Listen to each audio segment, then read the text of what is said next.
Welcome. Your presence I come, waiting for the kingdom come.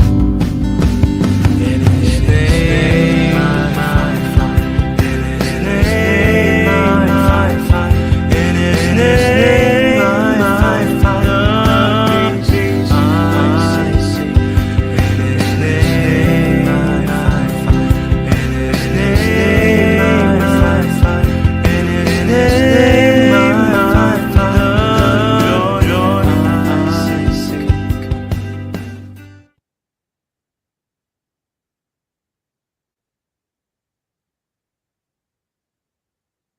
Shalom, Bapak Ibu, saudara-saudari yang terkasih dalam Tuhan Yesus Kristus. Kita berjumpa lagi dalam pengajaran Alkitab Sema Adonai Sejarah Penebusan pada hari Minggu tanggal 1 Desember 2024. Dan saat ini kita akan melanjutkan kembali pelajaran dari buku Sejarah Penebusan seri yang ketiga yang berjudul Pelita Perjanjian yang Tak Terpadamkan, karya Pendeta Abraham Pak, Dokter Ministry. Tema hari ini adalah pelanggaran Daud dan pemberontakan Absalom yang akan disampaikan oleh Ibu Alida Nur. Baik, sebelum kita membuka Bible Study ini, kita akan buka dengan doa pembukaan yang akan dipimpin oleh Ibu Kwana. Waktu dipersilahkan. Baik, salam Bapak Ibu. Mari kita menyatukan hati kita di dalam doa. Bapa kami yang ada di surga, Tuhan kami Yesus Kristus dan Roh Kudus, puji syukur, terima kasih kami mengucap syukur atas kasih karunia dan anugerah Tuhan, di mana kami boleh Tuhan pertemukan kembali di pelajaran sejarah penebusan pada hari 1 Desember ini Bapa. Terima kasih bahwa Engkau juga yang telah menyatukan kami mengucap syukur dan kami juga memohon berkat Tuhan untuk pelajaran hari ini Bapa, biarlah kiranya Tuhan yang akan memberkati Ibu Alida juga yang akan memberikan kami pelajaran sejarah penebusan lanjut ini Tuhan. Kiranya Tuhan juga memenuhi beliau dengan hikmat dan kasih karunia-Mu Bapa, dan biarlah kebenaran firman-Mu Tuhan yang akan diberitakan, diajarkan kepada kami Tuhan.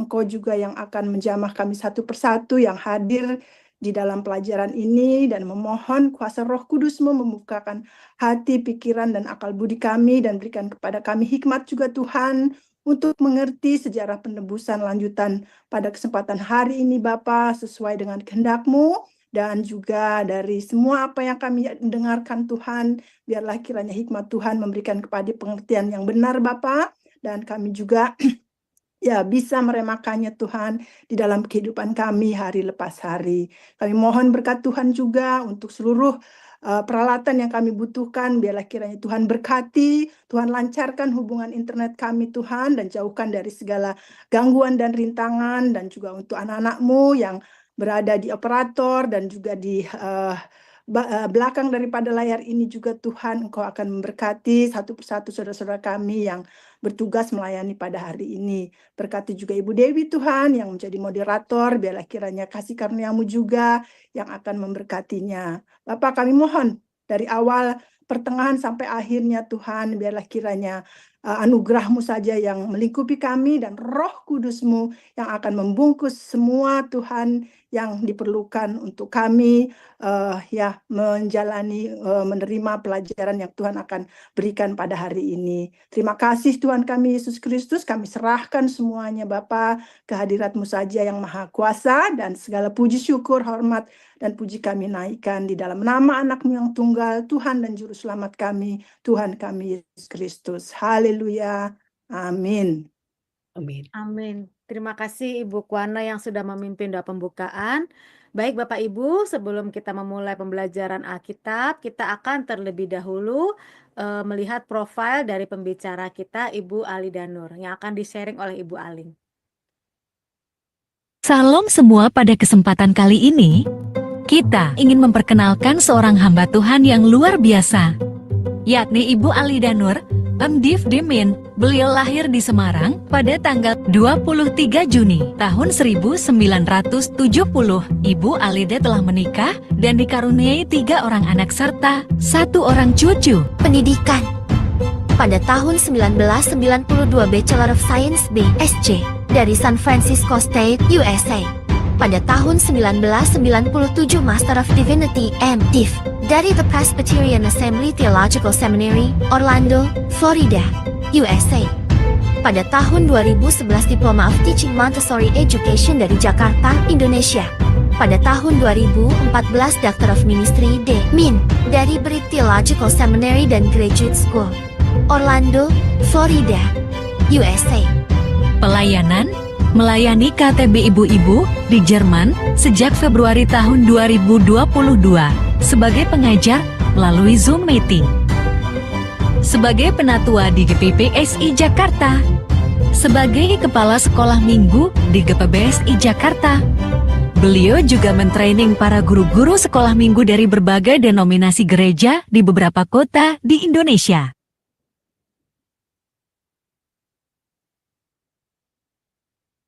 Ya, baik Bapak Ibu, itulah tadi profil dari pembicara kita.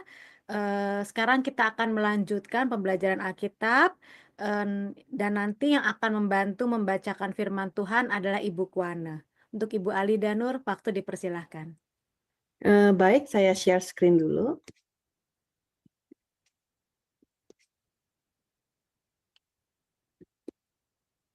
Ya, jadi hari ini adalah pertemuan terakhir ya kita ya di tahun 2024 dan kita akan ketemu lagi di awal tahun baru ya di tahun 2025. Jadi ini kita akan melihat mengenai pelanggaran Daud, pertobatan Daud dan juga mengenai pemberontakan Absalom ya. Bisa Ibu Kone baca ayat pembukanya? Baik, saya baca 2 Samuel pasalnya yang 11 ayatnya 1 sampai 5. Pada pergantian tahun, pada waktu raja-raja biasanya maju berperang, maka Daud menyuruh Yoab maju berserta orang-orangnya dan seluruh orang Israel. Mereka memusnahkan Bani Amon dan mengepung kota Raba, sedang Daud sendiri tinggal di Yerusalem. Sekali peristiwa pada waktu petang ketika Daud bangun dari tempat pembaringannya, lalu berjalan-jalan di atas sotoh istana, tampak kepadanya dari atas sotoh itu seorang perempuan sedang mandi. Perempuan itu sangat elok rupanya.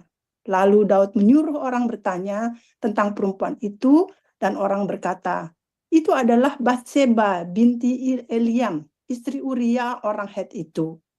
Sesudah itu Daud menyuruh orang mengambil dia. Perempuan itu datang kepadanya, lalu Daud tidur dengan dia. Perempuan itu baru selesai membersihkan diri dari kenajisannya. Kemudian pulanglah perempuan itu ke rumahnya, lalu mengandunglah perempuan itu, dan disuruhnya orang memberitahukan kepada Daud, demikian aku mengandung. Iya, jadi ini kalau kita baca di dalam Alkitab, ya, selalu kalau Tuhan mau menyebut mengenai Daud, itu selalu dibilanginnya orang yang benar kecuali masalah istrinya Uria seperti itu. Ya, jadi kita lihat mengenai pelanggaran Daud ini, ya. Nah, kenapa sih Daud itu bisa melakukan dosa berzinah dengan Batseba? Pertama, ya, karena dia malas secara rohani. Ya, coba kita lihat bahwa negaranya itu lagi berperang, ya. Mungkin karena dia sudah udah mapan, raja sudah mapan, raja tidak perlu turun tangan lagi, cukup dengan jenderal-jenderalnya. Tapi meskipun dia tidak ikut berperang, setidak-tidaknya dia berdoa untuk tentara-tentaranya, ya. Dia berdoa dan juga dia harusnya hidup dengan saleh, ya. Tetapi kita lihat bahwa ternyata Daud ini bobo sampai petang, ya. Tidur sampai petang berarti tidurnya bangunnya sore. Ya, sore, dan kemudian dia berjalan-jalan di soto itu kayak teras ya, jadi istana kan tinggi gitu ya kan, jadi dia sepertinya santai-santai saja seperti itu ya. Jadi dari sini kita lihat kehidupan Daud seperti demikian ya. Nah, kemudian yang kedua, Daud kenapa dia bisa melakukan akhirnya dia melakukan dosa berzinah, karena dia tidak bisa mengalahkan keinginan mata.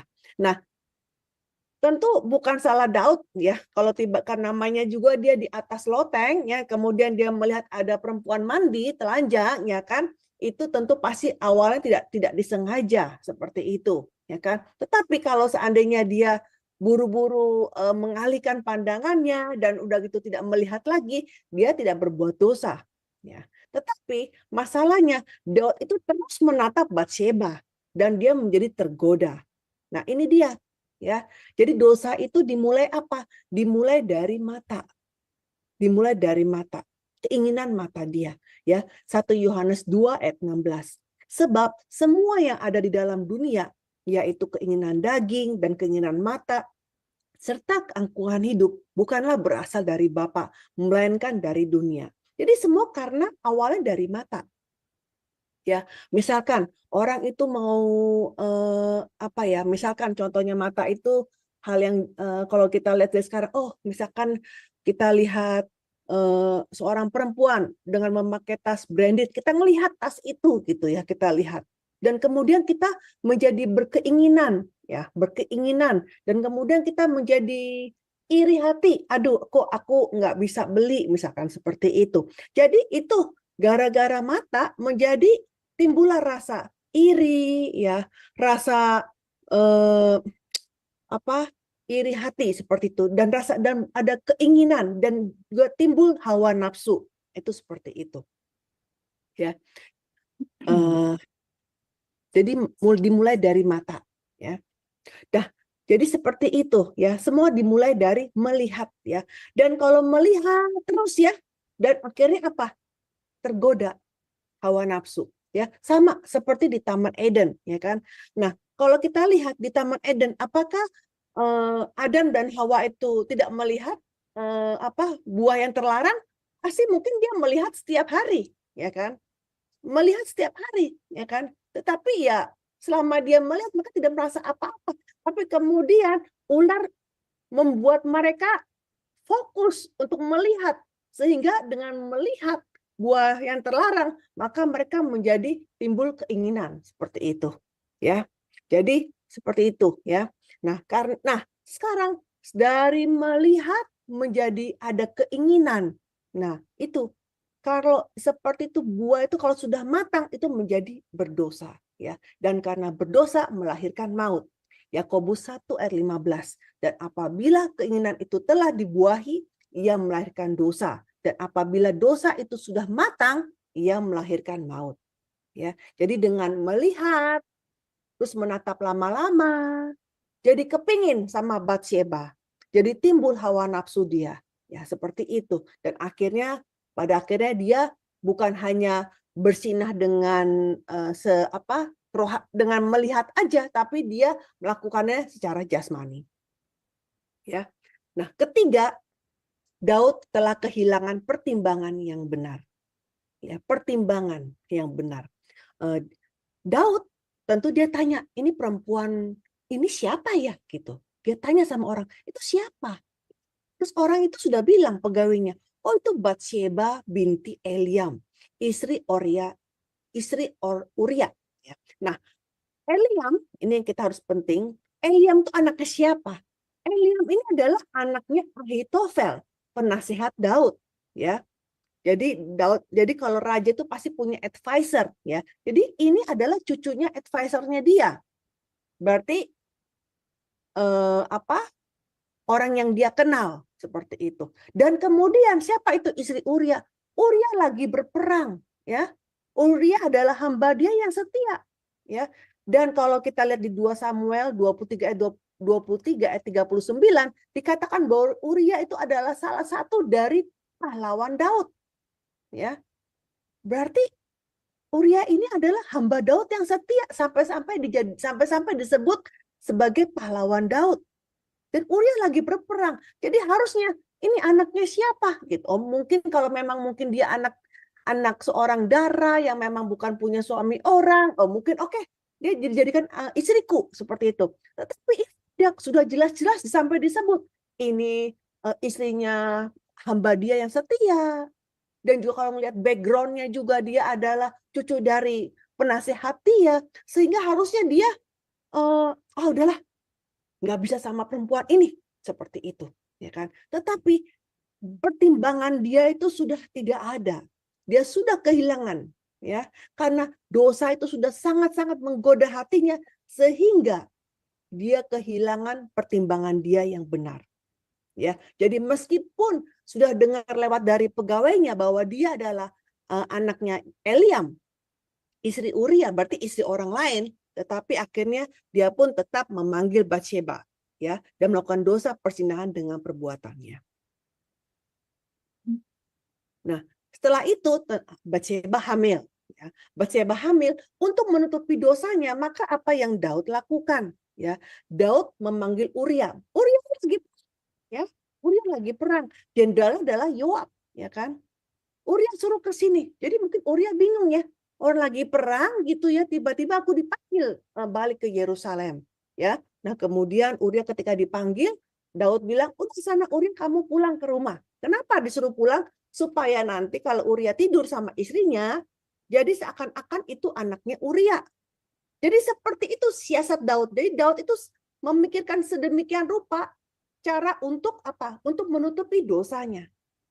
Tetapi Uria ini adalah hamba yang setia. Dia berpikir, loh, teman-teman dia, atasan dia lagi perang, ya, lagi susah. Kok aku malah pulang ke rumah enak-enak. Jadi dia nggak berani.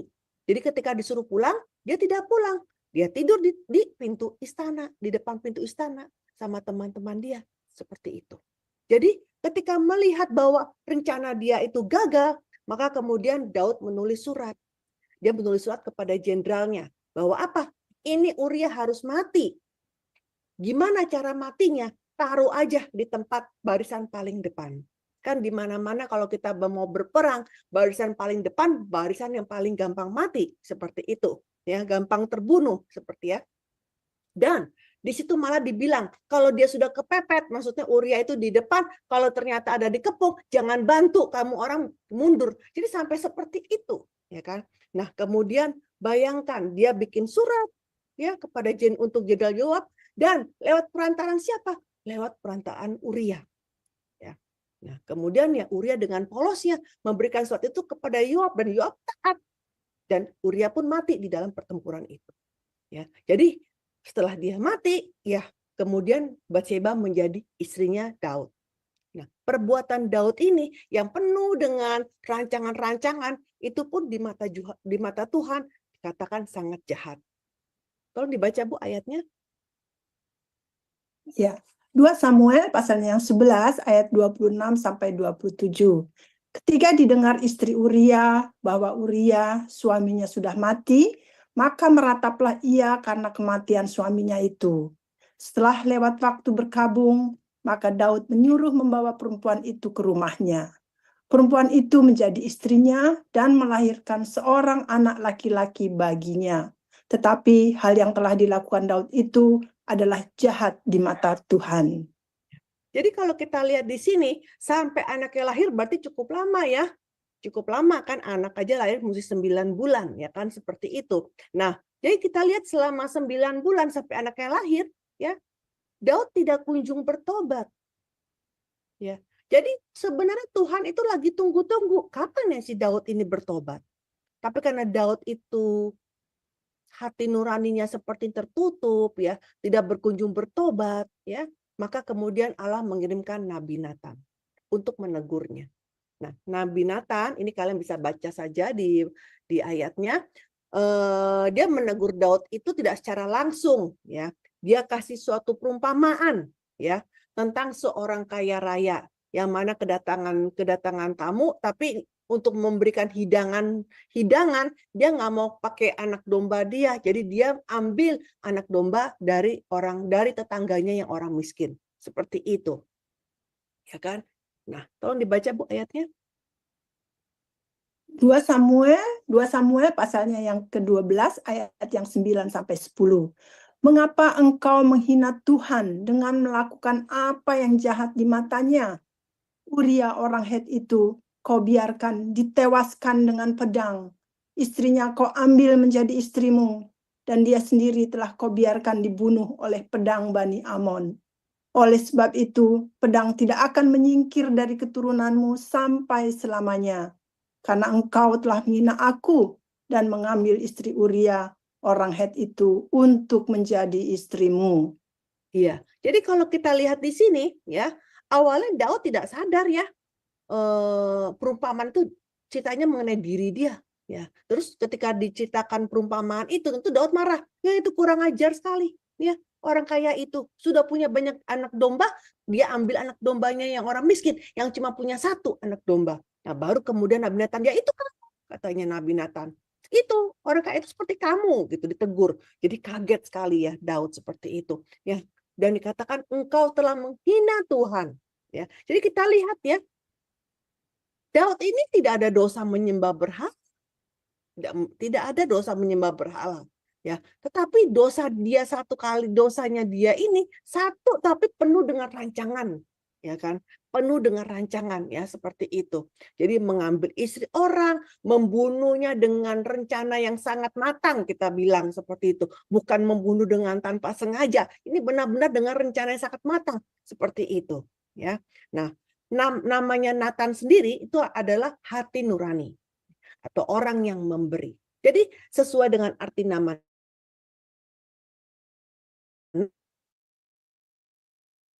Nathan ya. Jadi Nabi Nathan ini menyampaikan pesan Tuhan itu apa adanya ya, dengan tanpa rasa bersalah dalam hati nuraninya. Menegur hati nurani Daud yang sedang tertidur seperti itu ya. Nah, apa yang Tuhan sudah jatuhkan kemudian kepada Daud ya? Pertama, pedang tidak akan menyingkir dari keturunannya sampai selamanya. Kedua, malapetaka akan datang dari kaum keluarganya sendiri. Ketiga, istri-istrinya akan tidur dengan orang lain di depan umum. Keempat, anak yang dilahirkan baginya pastilah akan mati. Jadi kita lihat ini adalah hukuman yang dijatuhkan Tuhan kepada Daud. Itu ada di ayat 10-14 kalau kita baca berikutnya. Nah, kita lihat ketika ditegur oleh Nabi Nathan, yang artinya hati nurani, maka hati nurani Daud yang tadinya sudah mati rasa menjadi sadar kembali. Menjadi hidup kembali. Dan kemudian Daud pun pada akhirnya jadi sadar akan dosanya. Seperti itu. Dan kemudian dia pun melakukan pertobatan yang sangat luar biasa sampai-sampai dicatatnya sedemikian rupa doa pertobatan dia. Nah, karena dia itu bertobat dengan sungguh-sungguh, maka Tuhan mengampuni Daud. Ya. Nah, meskipun Tuhan mengampuni Daud, apakah hukumannya berjalan? Ya, hukuman tetap berjalan seperti itu. Jadi bukan berarti dosa-dosa Daud itu diampuni kemudian tidak jadi dihukum seperti itu. Tidak, tetap Tuhan memberikan hukuman kepada Daud meskipun Tuhan mengampuni Daud. Ya. Ya, jadi anaknya Batseba itu mati ya pada usia 7 hari. Ya. Nah, kita mau lihat seperti apa sih pertobatan Daud itu. Ya, jadi ini beda banget dengan Raja Saul. Ya, kalau kita sudah belajar Raja Saul ya kan. Raja Saul itu sebenarnya kalau kita lihat di awal dosa dia sih nggak separah seperti Daud, ya kan? Dosa dia ketika kalau kita perhatikan, kita masih ingat nggak dosa Saul itu apa? Yaitu ketika dikasih perintah untuk memusnahkan semua orang Amalek, dia memusnahkan, tetapi dia pilih-pilih, ya kan? Tidak mentaati sebagian perintah Tuhan, yaitu dia memilih yang binatang-binatang yang gemuk-gemuk dia simpan. Jadi mungkin kalau di mata dunia dosa Saul lebih kecil ya daripada dosa Daud. Benar kan ya? Kalau kita lihat secara mata dunia, saya juga pikir seperti itu ini ya seperti itu ya kan. Dan kemudian kita ngelihat si Saul ya, dia tuh memberikan persembahan itu nggak sabar ya. Terus kalau secara mata dunia, iyalah habis datangnya mepet banget sih si Samuel gitu ya di akhir hari ke-7 gitu kan. Udah gitu juga udah keteteran, tentara-tentara udah pada kabur, dia udah sangat takut. Jadi sepertinya lumrah lah kalau dia melakukan dosa seperti itu. Seperti kalau orang dunia bilang begitu, ya kan? Jadi sepertinya dosa dia nggak besar-besar amat, kan? Dibandingin dengan dosanya Daud. Tetapi masalahnya Sampai akhir Saul hanya menyesal gitu. Tidak bertobat dengan sungguh-sungguh seperti Daud. Tetapi Daud ketika ditegur ya, meskipun dosanya jauh ya lebih besar dibandingin Saul, tetapi dia bukan hanya sekedar pakai perkataan, iya aku menyesal begitu. Tidak. Tetapi dia benar-benar bertobat dengan air mata, dengan sungguh-sungguh sampai banjir. Seperti itu. Ya, di Mazmur pasal 32 itu adalah doa pertobatan Daud. Ya. Dia bilang apa di sini? Saya bacakan, selama aku berdiam diri, tulang-tulangku menjadi lesu karena aku mengeluh sepanjang hari. Sebab siang malam tanganmu menekan aku dengan berat. Sumsumku menjadi kering seperti oleh teriknya musim panas. Jadi mungkin di dalam hati Daud ada perasaan bersalah, tapi ya nggak usah, tapi ya dia tidak bertobat dengan sungguh-sungguh seperti itu. Cuma ada rasa bersalah aja seperti itu, ya. Tapi dia tidak benar-benar mengakuinya dengan jujur, ya, di hadapan Tuhan, ya. Nah, karena dia tidak mengakui di hadapan Tuhan, hanya ada rasa guilty, ya, rasa guilty aja seperti itu, maka Daud merasa tulang-tulangnya itu menjadi lesu, ya. Dan meskipun dosa itu dia tutup-tutupi, ya, itu pun juga akhirnya tampak, ya. Jadi tidak ada jalan untuk menghindari, untuk menutupi dosa. Dosa itu nampak. Dan Daud, dia mengakui dosanya semua dia akui dengan air mata, dan kemudian karena dosanya yang sungguh-sungguh, nah ini kita perlu katakan dengan sungguh-sungguh, malah Tuhan memberikan dia kasih karunia pengampunan. Mazmur 32 ayat 5 saya bacakan, dosaku kuberitahukan kepadamu dan kesalahanku tidaklah kusembunyikan. Aku berkata, aku akan mengakui kepada Tuhan pelanggaran-pelanggaranku dan engkau mengampuni kesalahan karena dosaku. Ya. Pendeta senior yang menulis buku sejarah penebusan, dia juga selalu mengingatkan kepada kita waktu dalam khotbahnya. Kadang kita melakukan dosa yang sangat besar, ya. Entah kita itu dosa kepada orang tua kita, dosa kepada pasangan hidup kita, dosa kepada anak kita, atau kepada orang lain. Nah, dosa itu kadang sangat-sangat memalukan, yang mana kita nggak berani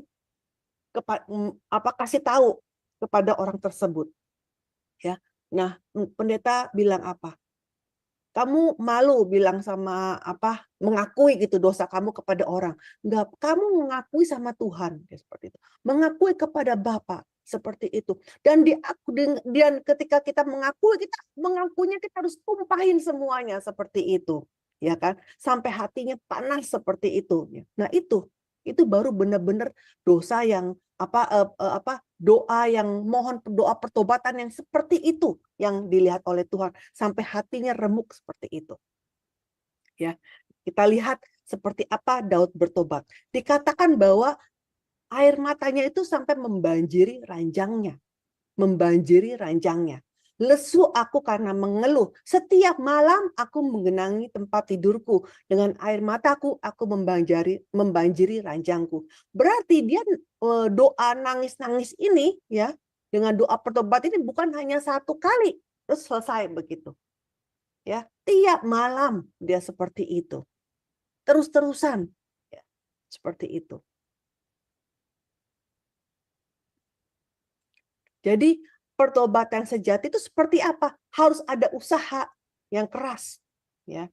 Harus juga diikuti dengan doa air mata. Jadi penyesalan saja tidak cukup. Kita lihat Yudas Iskariot, dia menyesal telah menjual Yesus, tapi menyesal saja, tapi tidak bertobat percuma. Beda dengan Petrus kan, dia sudah mengutuk Yesus, ya tidak mau kenal Yesus sampai 3 kali, tetapi dia beda dengan Yudas Iskariot. Dia bukan hanya menyesal, tapi dia benar-benar bertobat seperti itu. Ya, tolong dibaca Bu ayatnya. Ya, Mazmur pasal 51 ayatnya ke-11 sampai 14. Sembunyikanlah wajahmu terhadap dosaku, hapuskanlah segala kesalahanku. Jadikanlah hatiku tahir, ya Allah, dan perbaharuilah batinku dengan roh yang teguh. Janganlah membuang aku dari hadapanmu, dan janganlah mengambil roh-Mu yang kudus daripadaku. Bangkitkanlah kembali padaku kegirangan karena selamat yang daripadamu, dan lengkapilah aku dengan roh yang rela. Iya, seperti itu. Jadi ketika dia melakukan pertobatan yang dengan hatinya yang remuk, seperti demikian, baru Daud mengakui, ternyata berbahagialah orang yang diampuni dosanya. Seperti itu. Nah, hari ini juga sama. Ketika kita ada salah, ya, kita bukan hanya, aduh aku merasa guilty gitu ya. Jangan hanya merasa guilty saja. Tetapi kita harus benar-benar melakukan doa pertobatan yang dengan air mata, yang meremukkan hati dan juga dengan sungguh-sungguh dan dengan usaha. Maksudnya dengan usaha. Ya, baru kemudian kita baru bisa merasakan itu pengampunan Tuhan tuh seperti demikian. Ya. Ya.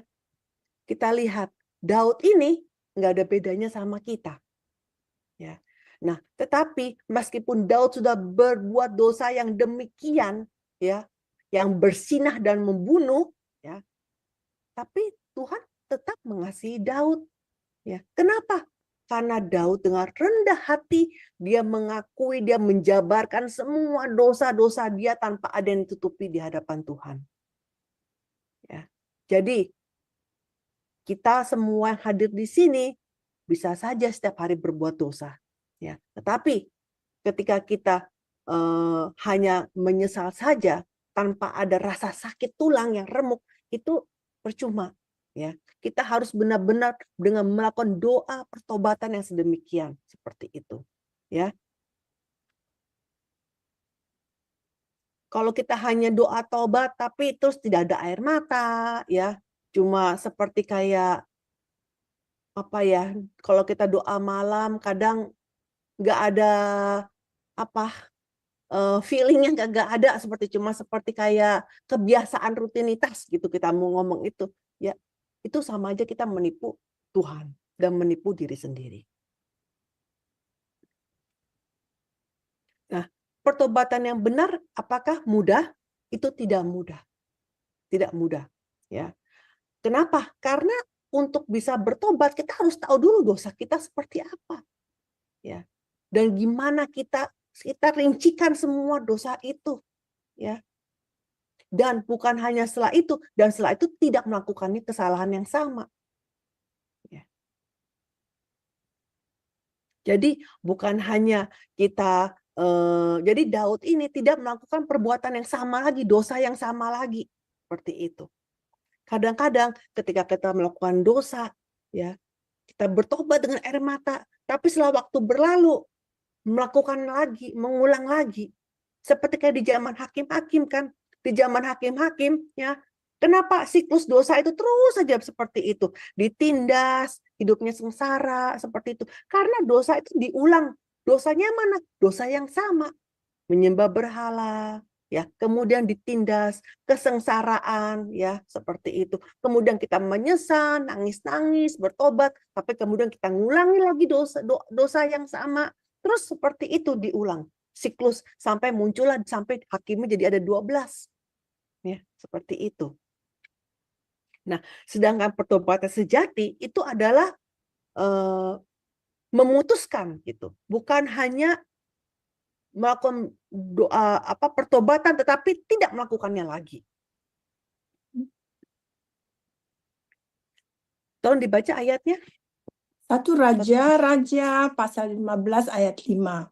Karena Daud telah melakukan apa yang benar di mata Tuhan dan tidak menyimpang dari segala yang diperintahkannya kepadanya seumur hidupnya, kecuali dalam perkara Uria orang Het itu. Iya, jadi bayangkan, Daud ini kalau kita lihat secara baca seperti ini, kesannya seumur hidup dia nggak pernah berdosa. Cuma karena Uria, cuma dibilangnya begitu. Ya. Tidak menyimpang dari segala yang diperintahkannya kepadanya seumur hidupnya kecuali dalam perkara Uria itu, seperti itu, ya. Nah, jadi kita lihat, tetapi kenapa disebutnya orang benar? Karena meskipun masalah perkara Uria, ya, tetapi Daud sudah mengakuinya. Dengan apa? Dengan hati yang hancur dan patah sampai tulang-tulangnya remuk, ya, sampai tulang-tulangnya gemetar, Ya, jadi seperti itu Daud sudah menghasilkan buah yang sesuai dengan pertobatannya. Ya, saya bacakan ayatnya Lukas 3 ayat 8, jadi hasilkanlah buah-buah yang sesuai dengan pertobatan. Dalam bahasa Inggrisnya artinya layak bagi pertobatan. Buah-buah yang layak bagi pertobatan, worthy of repentance. Ya. Nah, karena itulah maka kita lihat ya, karena Daud itu bertobat dengan sungguh-sungguh, maka pelita perjanjian ya, pelita perjanjian itu ya, itu tidak padam. Coba kita bayangkan, jika Daud tidak bertobat, maka apakah Yesus bisa datang ke dunia ini? Yesus tidak bisa datang. Ya, karena Yesus harus datang dari keturunan Daud. Ya, tetapi Daud berdosa sehingga hampir-hampir saja perjanjian Tuhan putus. Hampir-hampir saja Mesias tidak bisa lahir. Ya, tapi dengan doa pertobatan Daud yang luar biasa, maka pelita itu yang tadinya hampir-hampir mau padam, tapi menjadi terang lagi. Seperti itu. Nah, sekarang kita lihat pemberontakan Absalom. Kenapa kita mesti lihat ini? Karena meskipun Tuhan mengampuni Daud, tetapi hukuman tetap berjalan. Ya, sama kadang-kadang anak kita berbuat salah sama kita, ya. Kadang kita pukul dengan rotan misalkan ya, karena tapi tetap kita menyayangi anak kita. Kita mengampuni ayat kita, tapi tetap anak itu kena pukulan dari kita, seperti itu ya. Nah, sekarang kita lihat Absalom. Ya, mungkin semua sudah tahu ya story Absalom ya, yang bagaimana Absalom itu tuh sangat-sangat tampan ya. Dia sangat tampan. Nah, sekarang karena Daud itu punya istrinya banyak.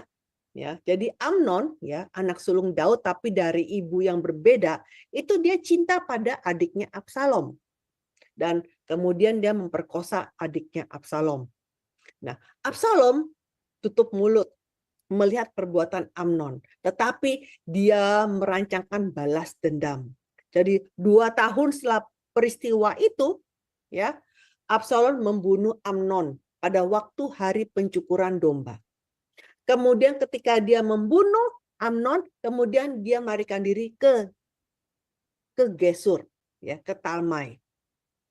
Ya, jadi kita lihat bahwa apa yang Tuhan firmankan lewat Nabi Nathan itu mulai digenapi. Yaitu apa? Pedang tidak akan menyingkir dari keturunanmu sampai selamanya. Jadi kita lihat dari dosanya Daud ini, ya, kemudian dengan raja-raja berikutnya terus saja. Ya, itu ada. Jadi dosa keturunan itu sangat-sangat luar biasa. Ya, makanya kenapa orang itu harus dibaptis ya? Karena ketika dia dibaptis ya, dosa asal sudah pasti ya, dosa asal, dosa diri dia, dan juga apa? Dosa keturunan itu diputuskan. Dosa keturunan, dosa yang mungkin diperbuat oleh orang tua kita, oleh engkong kita, kakek nenek kita, yang keturunan-keturunan yang sebelumnya, itu bisa turun kepada kita. Tapi dengan kita dibaptis, maka itu putus. Karena setelah dibaptis, yang kita bertobatkan itu hanya dosa kita yang kita lakukan di hari itu, misalnya seperti itu. Jadi yang sebelumnya dan juga latar belakangnya itu sudah tidak lagi. Seperti itu. Coba jadi kita lihat. Jadi dosa ini tidak menyingkir dari keturunanmu sampai selamanya. Nah, jadi Absalom ceritanya dia sudah melarikan diri ke Talmai selama 3 tahun. Ya. Nah, setelah 3 tahun, Daud ini merindukan Absalom. Dan pada akhirnya dia kasih izin Absalom untuk pulang. Nah, setelah Absalom pulang, saya lagi berpikir ini mungkin istananya sangat gede ya, seperti itu. Kenapa? Karena jadi di sana itu istananya ya sampai-sampai udah pulang ke Yerusalem, Absalom pun belum bertemu dengan Daud selama 2 tahun. Jadi kita bisa bayangkan di kota yang sama ya. Mungkin di istananya cuma itu, rumahnya itu di blok situ, anaknya tinggal di blok sini kan, karena mungkin istrinya Daud ada beberapa, sehingga mungkin istri keluarga si istri ini di rumah A, ya istrinya itu di rumah B, kan diberi istana masing-masing seperti itu. Nah, Absalom ini tidak bertemu dengan Daud selama 2 tahun. Berarti total tidak bertemu Daud 5 tahun, ya kan? 3 tahun di Talmai dan 2 tahun di Yerusalem sendiri, seperti itu. Nah, pada akhirnya setelah 5 tahun, akhirnya dia bertemu dengan Daud. Tetapi Absalom ini jadi tidak puas juga dengan Daud, ya, sehingga dia pun ingin memberontak kepada Daud. Nah, apa yang Absalom lakukan? Ya, jadi dia itu ada kereta kuda, ya, dan dia itu mau mencuri hati rakyat. Gimana sih mencuri hati rakyat? Ya seperti itu. Coba tolong Bu baca ayatnya. 2 Samuel pasal yang ke-15 ayat 2-3. Setiap orang yang mempunyai perkara dan yang mau masuk menghadap raja untuk diadili perkaranya, orang itu dipanggil Absalom dan ditanyai, "Dari kota manakah engkau?" Apabila ia menjawab, "Hambamu ini datang dari suku Israel Anu." Maka berkatalah Absalom kepadanya, "Lihat, perkaramu itu baik dan benar, tetapi dari pihak raja tidak ada seorang pun yang mau mendengarkan engkau." Iya, jadi Absalom ini bayangkan ya, dia itu menghadang di pintu, ya, terus dia ada taruh kursi juga di situ, kayak ibaratnya dia buka tenda lah, seperti itu ya, buka tenda ya. Jadi orang-orang yang mau pergi ke tempatnya Daud nggak jadi karena lihat tendanya si Absalom. Terus Absalom nanya, "Kamu mau adu urusan apa?" gitu. Aduh, kalau sama raja, maksudnya raja sama ayahnya Daud, ya mungkin hal beginian mah nggak dilihat, ya, nggak diperhatikan. Tapi kalau aku jadi raja, aku akan perhatikan. Jadi seperti itu. Jadi dia membuat tenda, membuat kemah sendiri, dan mengadakan pengadilan. Ada pengadilan seperti itu. Jadi tentunya pengadilan Absalom ini tidak sah, ya kan? Tidak jujur, ya. Mau cari muka supaya orang suka sama dia, seperti itu, ya. Dan pada akhirnya dia membuat dirinya sendiri menjadi raja, ya. Menjadi raja di Hebron, dan hati orang Israel pun telah condong kepada Absalom. Nah, sekarang bagaimana dengan Daud? Ketika Daud mendengar bahwa Absalom sudah menjadi raja, sebenarnya Daud bisa saja di saat itu langsung melawan Absalom, pasti juga langsung kalah Absalom, ya kan? Karena mungkin tentara Daud lebih banyak, ya kan? Tetapi tidak demikian. Daud dan orang hamba-hamba yang setia itu melarikan diri dari istana. Dan dengan apa? Sampai larinya tidak keburu pakai sendal, katanya. Ya, dia kabur, ya, dengan kepala yang ditutupi, ya, nggak pakai sendal, dia kabur begitu saja dengan hamba-hamba yang setia.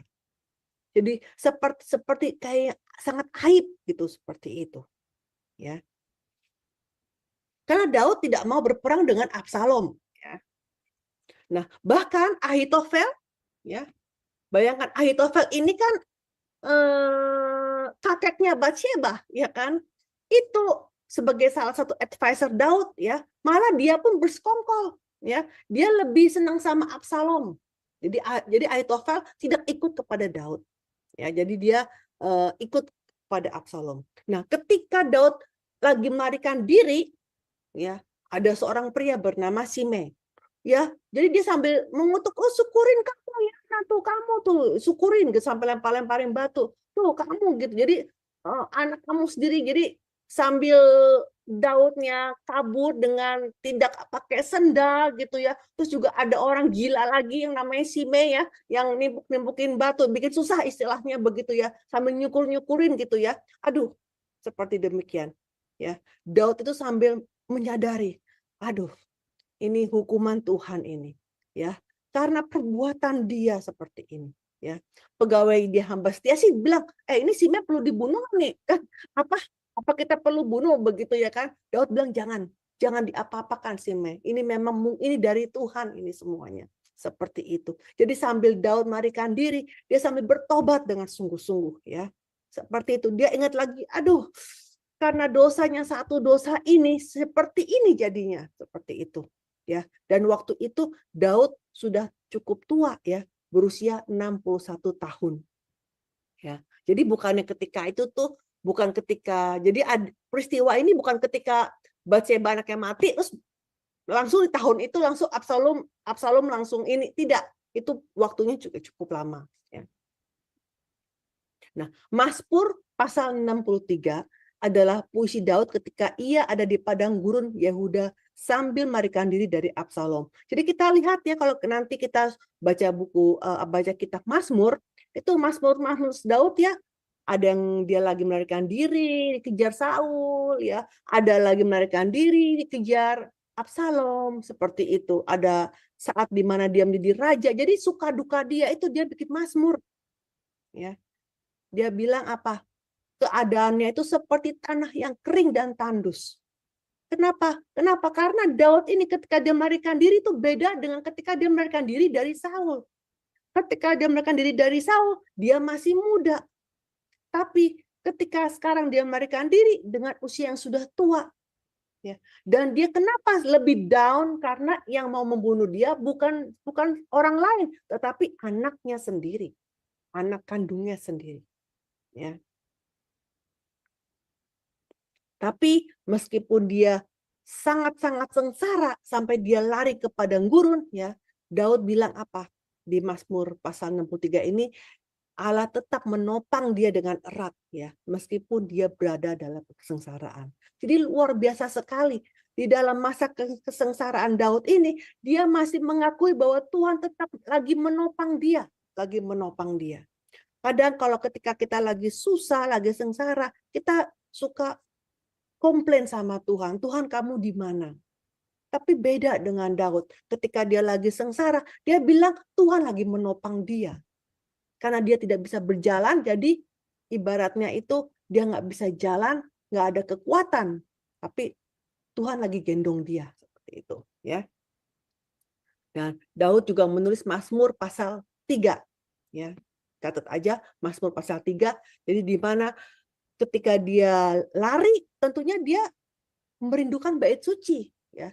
Dia merindukan bait sucinya. Nggak bisa pergi ke gereja. Ya, maka itu dia sangat merindukan untuk bisa pergi ke bait suci Tuhan. Ya, dia berdoa pagi dan dia bernyanyi pujian. Begitu juga seperti Daud, ketika saatnya penderitaan datang, kita janganlah menjauhkan diri dari gereja. Kita justru harus lebih sering, ya, lebih rajin, ya, lebih membaca firman Tuhan lewat Alkitab. Ya, lebih mau mencari Tuhan. Ya, jadi bukannya ketika lagi sengsara kita menjauh dari Tuhan, tidak. Justru ketika kita lagi sengsara kita harus lebih mendekat lagi kepada Tuhan. Barulah lewat firman Tuhan ya, kita baca Alkitab, lewat mendengarkan firman, maka iman kita tuh bisa dapat dijaga meskipun lagi sengsara. Ya, dan kita pun bisa melewati penderitaan kita dengan baik. Nah, sekarang Absalom, setelah dia jadi raja, apa yang dilakukan? Jadi tadinya setelah dia jadi raja, kemudian setelah Daud kabur dari Yerusalem, maka istana Yerusalem menjadi tempatnya Absalom. Ya. Nah, di sana bayangkan dia memperkosa gundik-gundik Daud di muka umum, di mana? Di atas soto, ya, di teras. Di teras yang sama yang di mana Daud juga melihat Batseba di atas soto, seperti itu. Ya, itu hukumannya Daud seperti itu. Ya, ini tadi kita sudah baca ya, 2 Samuel 12 ayat 11 sampai 12. Ya, saya baca bawahnya malapetaka akan kutimpakan ke atasmu yang datang dari kaum keluargamu itu sendiri. Aku akan mengambil istri-istrimu di depan matamu dan memberikannya kepada orang lain. Orang itu akan tidur dengan istri-istrimu di siang hari, sebab engkau telah melakukannya secara tersembunyi, tetapi aku akan melakukan hal itu di depan seluruh Israel secara terang-terangan. Seperti itu. Ya, luar biasa.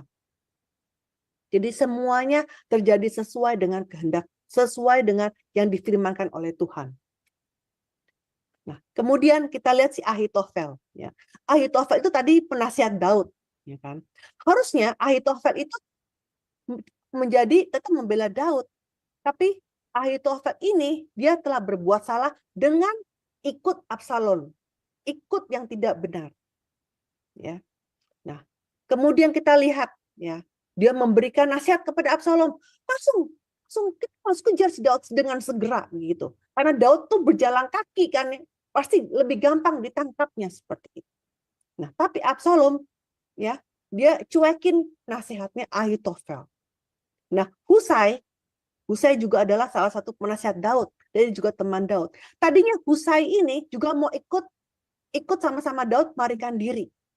Karena Husai itu adalah hamba yang setia. Tapi waktu itu Daud bilang, udah jangan. Maksudnya jangan semuanya ikut melarikan diri. Kamu di sini saja di istana gitu, seperti itu. Jadi Husai itu ada di istana. Ya. Dan Absalom bilang sama Husai, "Oke, Husai, menurut kamu ide kamu apa?" Gitu. Terus Husai bilang, "Ya, kalau gitu kita mesti kumpulkan semua tentara seperti itu." Ya. Kita harus kumpulkan semua tentara. Jadi Husai ini memberikan nasihat yang memberikan bantuan kepada Daud. Karena dengan mengumpulkan semua tentara, maka perlu waktu, ya kan? Jadi Daud ini ada waktu untuk melarikan diri. Nah, Ahitofel dia tentunya jealous, ya. Kenapa? Karena nasihat dia tidak didengar. Yang didengar nasihatnya si Husai, maka dia pulang dan dia bunuh diri. Seperti itu. Jadi kita lihat bagaimana nasihat Ahitofel itu digagalkan oleh Tuhan. Ya. Kenapa dia bisa akhirnya pulang dan bunuh diri? Ya, ini adalah jawaban dari doa Daud. Karena Daud melihat bagaimana Ahitofel ini penasihatnya harusnya ikut dia, tetapi malah membela Absalom. Nah, suatu peristiwa, ya, pasukan Absalom sama pasukan Daud itu berhadap-hadapan. Ya, berhadap-hadapan dan pasukan Daud lebih strong, lebih kuat dan bisa mengalahkan pasukan Absalom. Jadi Absalom melarikan diri dengan bagalnya. Bagal itu ini ya, perkawinan silang antara keledai sama kuda ya, bagal. Ya. Ya. Nah, jadi Absalom ini adalah, mungkin kalian semua sudah tahu ya bagaimana Absalom ini karena rambutnya tebal, panjang.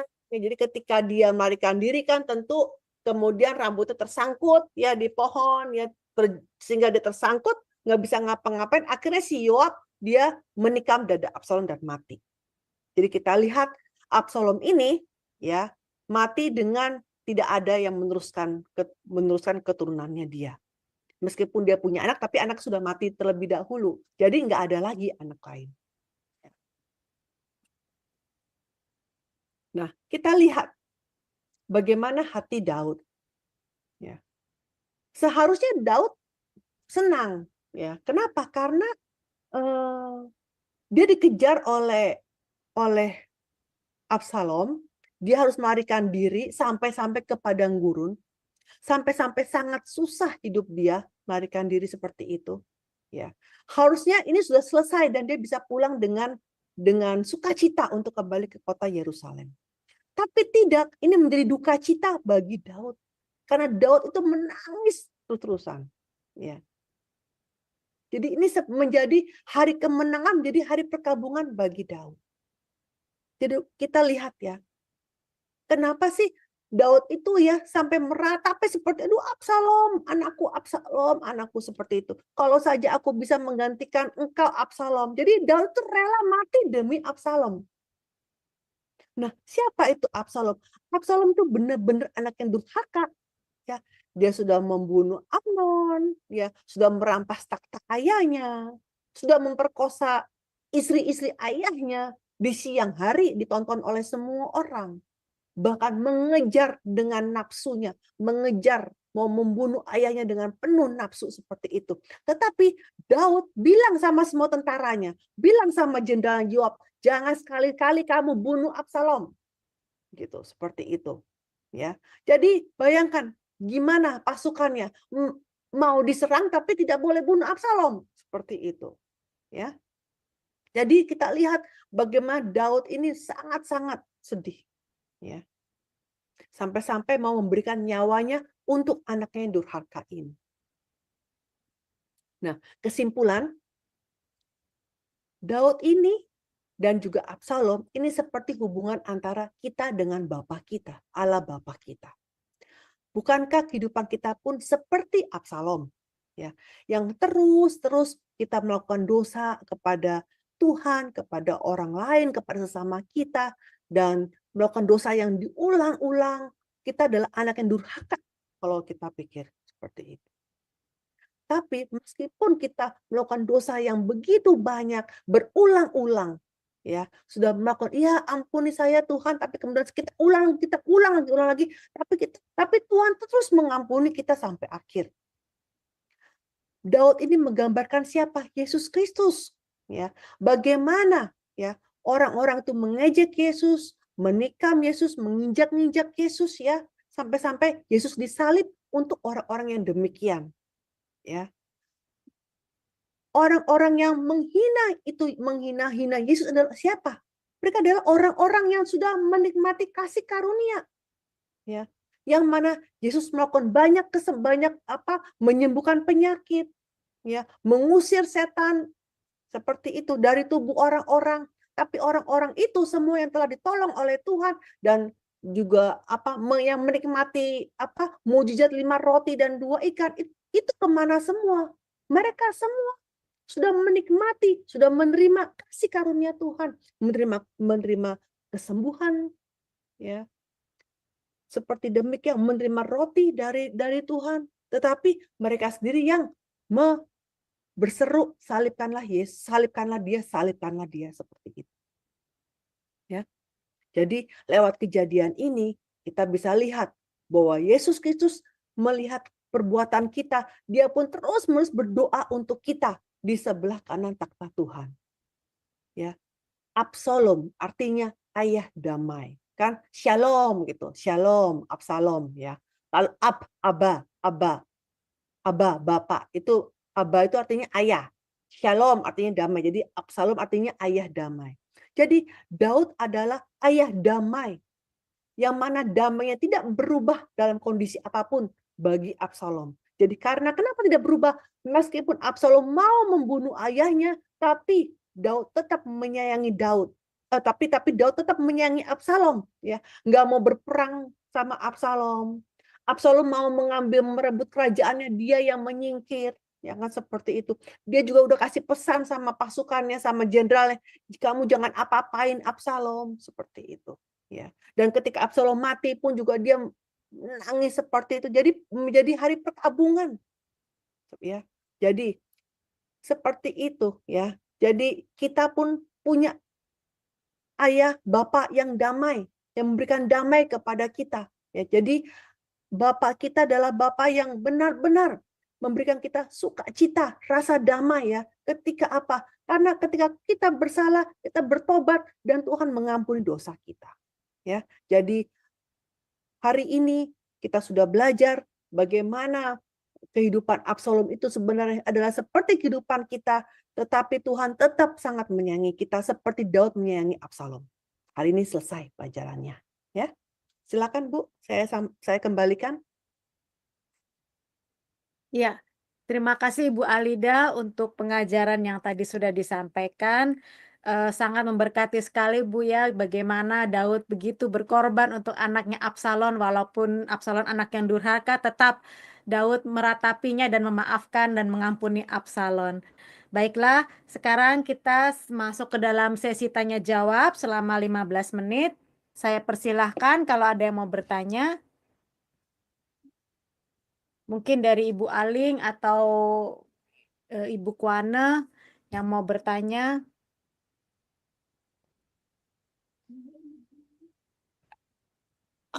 Dari saya nggak ada pertanyaan, bukannya nggak ada pertanyaan. Terima kasih Bu Alida untuk pemaparannya dalam hal pelanggaran Daud dan pertobatan Daud.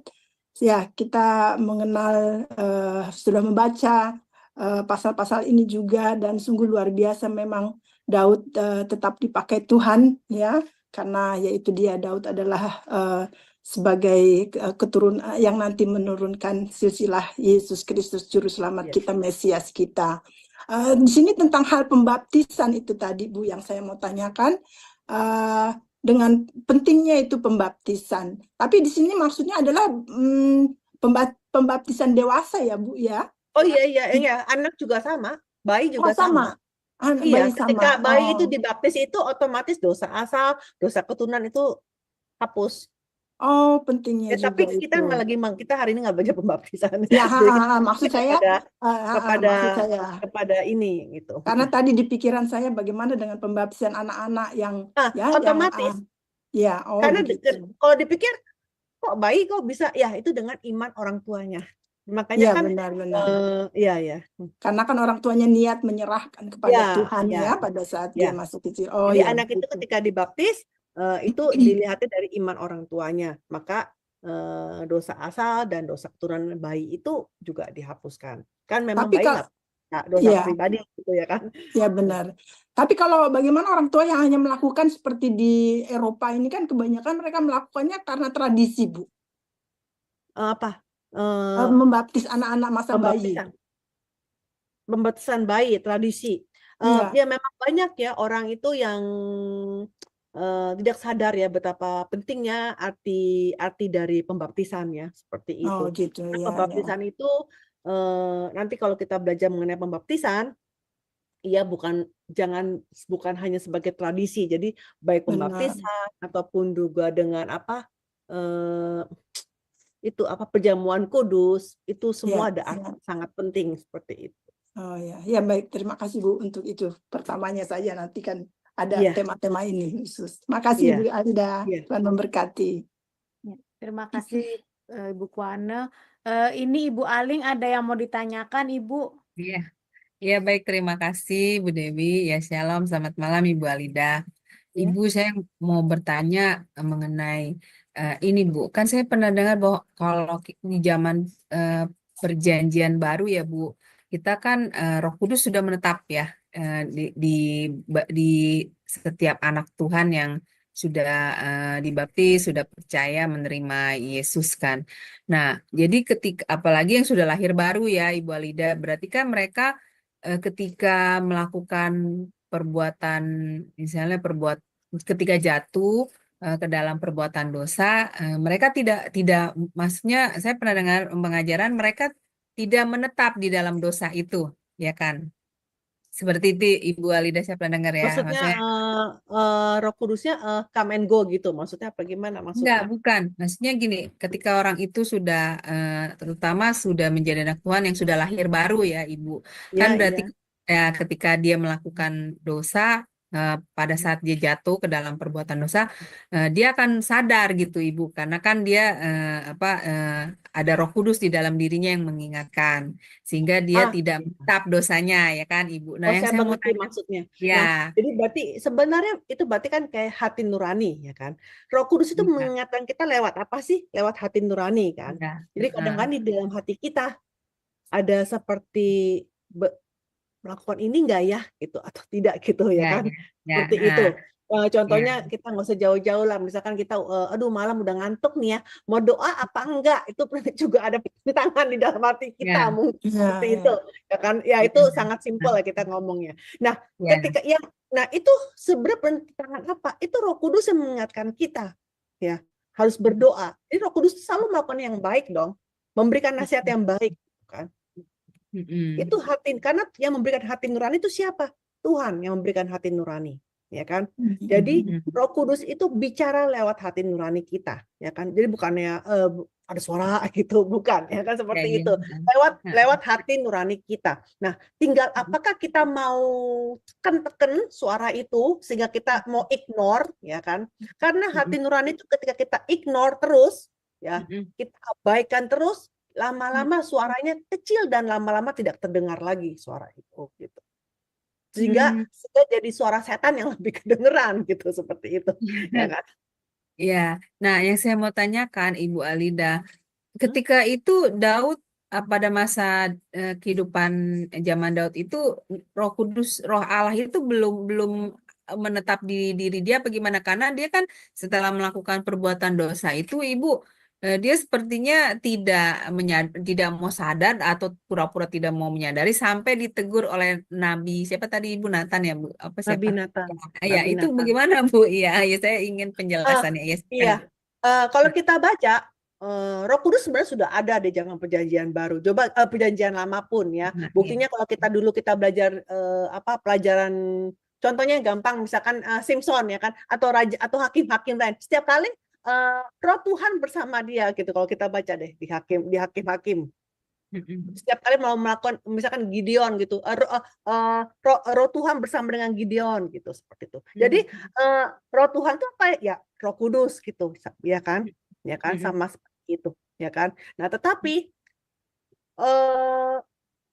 hati nurani Daud itu ya itu diabaikan, tetapi bagaimanapun ketika dia diingat oleh Nabi Nathan langsung sadar kembali sehingga terbuka ibaratnya itu kayak macet gitu, langsung diinin lagi seperti itu. Jadi bukannya Roh Kudusnya pergi gitu, tapi dia mengabaikan hati nurani dia begitu, mengabaikan Roh Kudus yang berbicara kepada dia seperti itu. Tapi kemudian ketika disadarkan lagi, maka kemudian dia mulai mulai sadar dan dia mulai seperti itu. Makanya bagaimana supaya sekarang kita jangan ngomong mendaut diri kita kan, bagaimana sekarang supaya kita lebih mendengarkan hati nurani kita. Bagaimana kita lebih mendengarkan Roh Kudus, gitu dengan kata lain, yaitu dengan lewat apa? Lewat membaca Alkitab, lewat mendengarkan firman Tuhan. Ya, jadi diingatkan lagi seperti itu. Karena manusia gampang lupa, ya kan? Karena manusia gampang lupa, maka kenapa khotbah itu sama terus gitu kadang-kadang, ya kan? Kita kalau ke gereja dengar ini lagi gitu loh, gitu kan. Ya memang manusia gampang lupa gitu. Jadi dengan diingatkan lagi, hati nurani kita diiniin lagi. Ya kan? Seperti itu. Mungkin dulu ke hati kita panas, menggebu-gebu kalau kita berdoa dengan air mata gitu. Terus lama-lama kok doanya monoton gitu ya, nggak ada apa-apa. Jadi ibaratnya itu kayak udah mulai tidak ada feeling gitu. Tidak ada feeling. Tapi kemudian ketika kita mendengar khotbah lagi, terus kita dibangkitkan lagi gitu semangatnya gitu. Dibangkitkan lagi semangatnya sehingga menjadi berkobar-kobar lagi. Jadi hati kita tuh Roh Kudus kita berkobar-kobar lagi. Jadi kita mulai panas lagi hatinya seperti itu. Oh iya, jadi kita memang penting ya Ibu belajar firman, dengar firman gitu, dengar khotbah ya Ibu, baca firman ya. Iya, jadi ketika hati kita terbakar lagi, itu ibarat kayak hati tuh kayak dibukakan lagi gitu. Jadi kita lebih sensitif lagi untuk mendengarkan hati nurani seperti itu. Ibaratnya tuh apa ya kalau kita ngomong tuh ya kan, kalau korban persembahan ya kan kalau zaman dulu kan kasih korban persembahan tuh apa lemak-lemaknya. Coba bayang kita punya hati gitu ya. Ini udah bagus nih kita punya hati kita nih, tapi ketutup sama lemak gitu, lemak dosa gitu ya kan.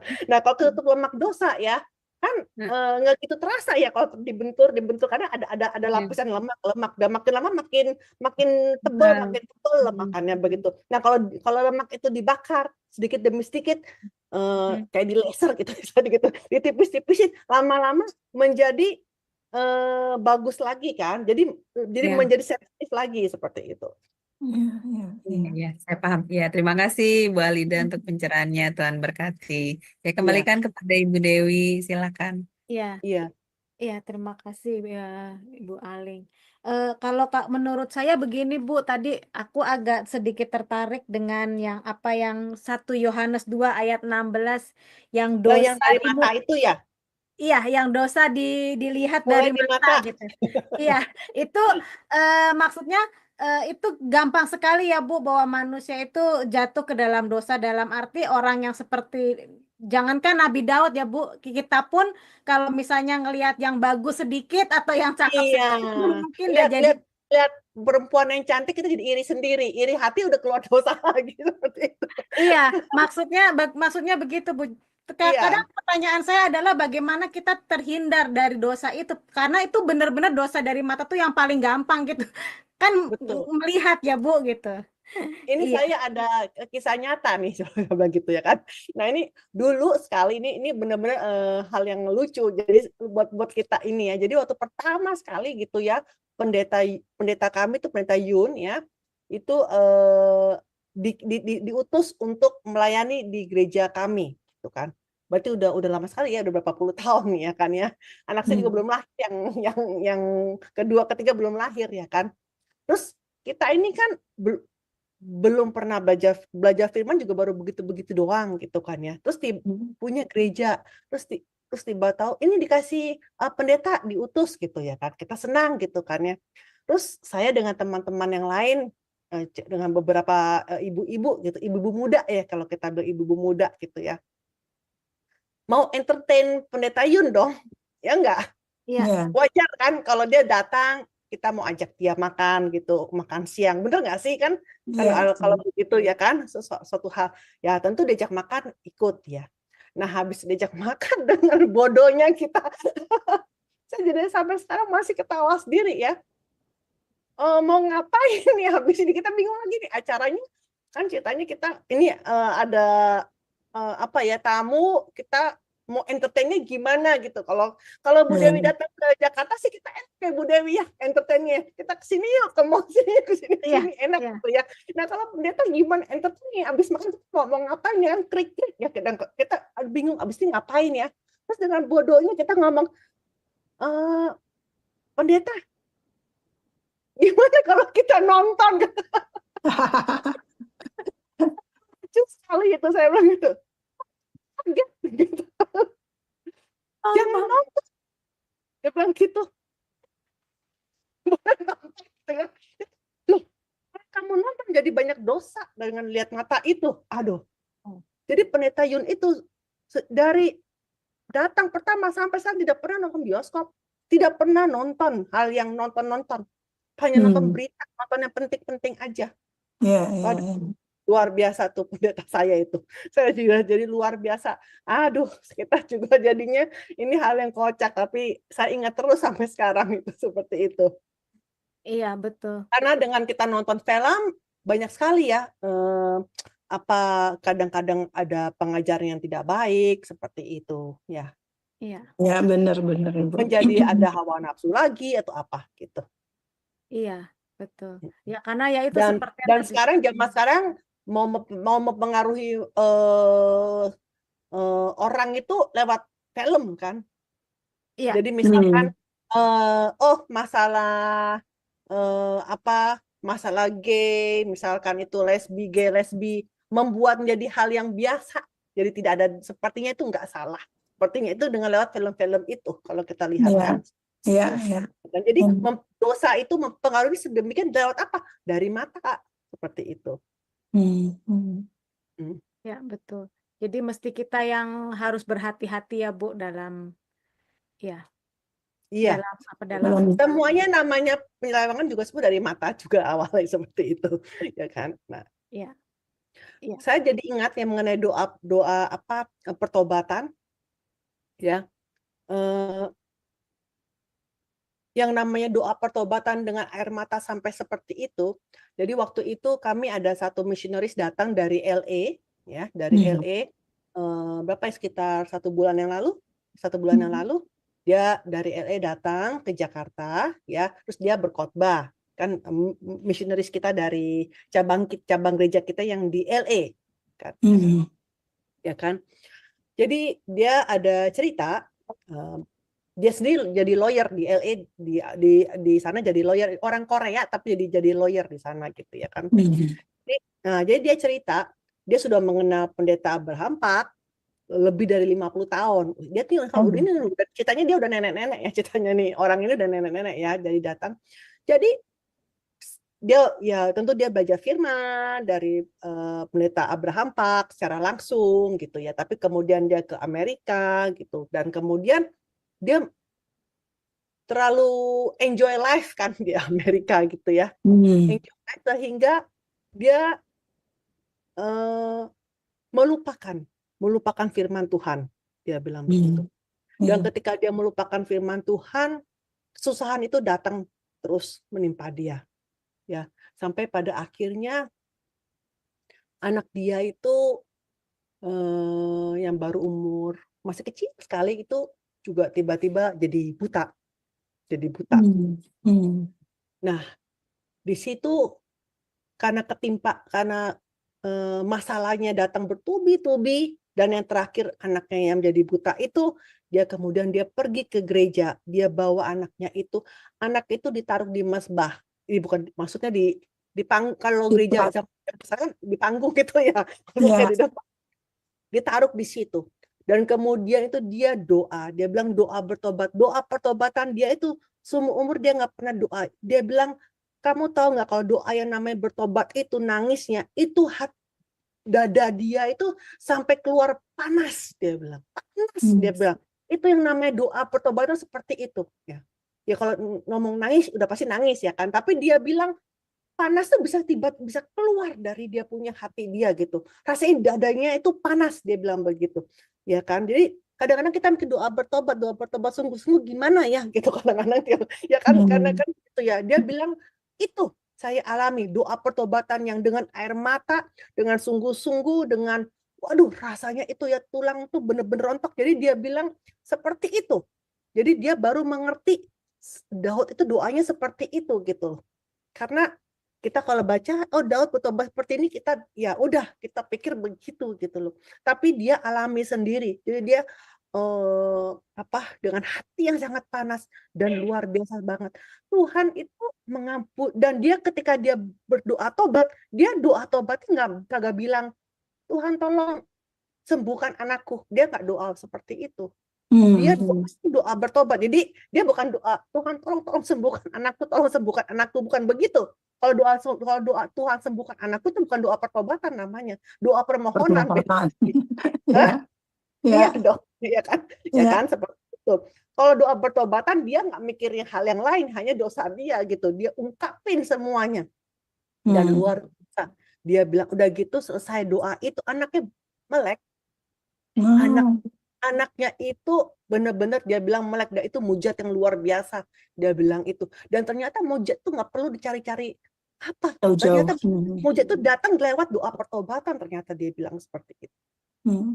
Jadi seperti itu. Jadi aku kasihnya kesaksian orang lain, karena aku sendiri jujur saja tidak pernah sampai doa yang sampai aku sampai menceritakan ini, aku belum pernah sampai yang panasnya sampai seperti itu gitu loh. Jadi saya terpaksa menceritakan kesaksian orang lain gitu, seperti Iya. itu. Iya, iya baik Bu Alida. Ini sangat berarti sekali kesaksian tadi yang Ibu Alida berikan kepada kami. Iya. Karena Baik, sampai hari ini saya cuma kalau nangis begitu ini. Iya betul Bu. Aksa juga Dengan ya. hati yang sampai seperti itu begitu. Iya. Gitu. Betul. Tapi dia bilang ketika dia berdoa pertobatan itu dia tidak memohon untuk anak dia bilang gitu. Nah seperti itu. Dan kemudian dia langsung bernazar juga di saat itu, dia bilang. Dia bernazar bahwa dia bukan bernazar untuk kalau anakku jadi baik, jadi dia tidak. Dia bilang dia bernazar, dia bertobat, dan dia sejak itu dia akan mau menginjil untuk Tuhan Yesus saja. Seperti itu. Seperti luar biasa seperti itu. Iya. Ya, baik.